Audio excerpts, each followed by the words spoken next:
کہ میرے آخر میں بھی تو ہوں نا. ٹھیک ہے اللہ دیتا ہے لیکن اللہ تو بھی دیکھتا ہے نا کس کو دوں کس کو نہ دوں.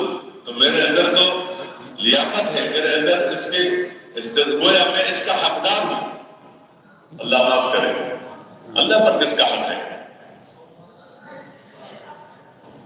قارون سے بات کی گئی اور سمجھانے کی کوشش کی گئی کہ دیکھو تجھے جو مال اللہ نے دیا ہے, اللہ نے دیا ہے تو یہ آخرت بنانے کے لیے دیا ہے, آخرت بنانے کے لیے دیا ہے. اور آخرت کا بنانا یہ ہے کہ اس مال کے حقوق ادا کرو. اللہ نے تیرے ساتھ احسان کیا تو غریبوں پر احسان کرو, جو ان کا حق ہے یتیموں پر احسان کرو, محتاجوں کو دو, جو جن کا حق ہے ان کو دو.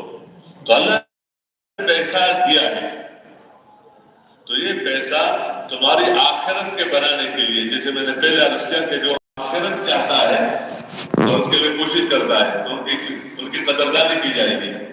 تو قارون سے کہا گیا کہ وَابْتَغِ فِيمَا آتَاكَ اللَّهُ الدَّارَ الْآخِرَةَ, کہ اللہ نے جو تمہیں دیا ہے تو اس میں آخرت کی تیاری کرو.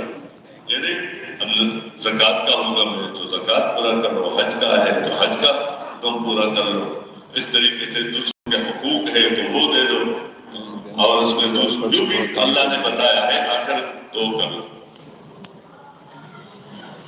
باقی تمہارے دنیا کی ضرورتیں وہ پوری کرو. اور راستہ یہی ہے کہ اللہ کے بندوں کے ساتھ احسان کرو. اللہ نے تمہارے ساتھ احسان کیا, تم اللہ کے بندوں کے ساتھ کیا, کیونکہ اللہ کو یہ بہت پسند ہے. اللہ نے تمہیں کھلایا تو تم اوروں کو کھلاؤ, اللہ نے تمہیں کھلایا تو تم اوروں کو کھلاؤ. ان کو بھی اللہ ہی کھلانے والا ہے, اللہ ہی کھلانے والا ہے, لیکن اللہ نے تمہیں وہ ایک مقام دیا خلافت کے عنوان سے کہ اللہ اپنے بندوں کو کھلا رہا ہے تمہارے ذریعے سے.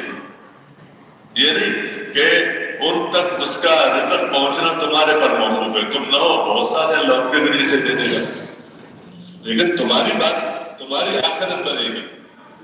تو کھلاؤ پلاؤ پہناؤ, ان کی ضرورتوں کو پورا کرو.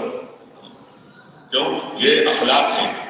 روایت میں ہے بھی تخلقوا باخلاق اللہ, کہ اپنے اندر اللہ والے اخلاق پیدا کرو. اب اللہ والے اخلاق یعنی جو بندے کے ساتھ جو صفات ہونی چاہیے اللہ کے خلیفہ میں, کیونکہ تم اللہ کا خلیفہ ہو, تمہیں بنایا گیا ہے خلافت کے لیے. تو خلافت تو جو جس کا خلیفہ ہوتا ہے تو وہ کام ہو. تو اس میں بتایا کہ اللہ معاف کرتا ہے, کوئی غلطی کر لے تو اللہ کیا کرتا ہے؟ معاف کرتا ہے.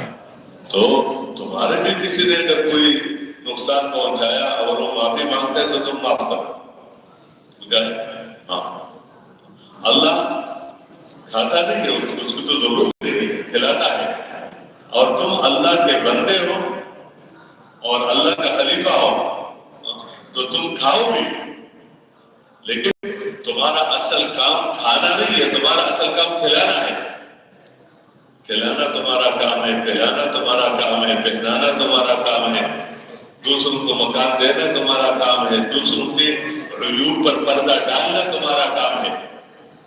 کہ تم دوسروں کے عیوب پر کیا کرنا؟ پردہ ڈالنا.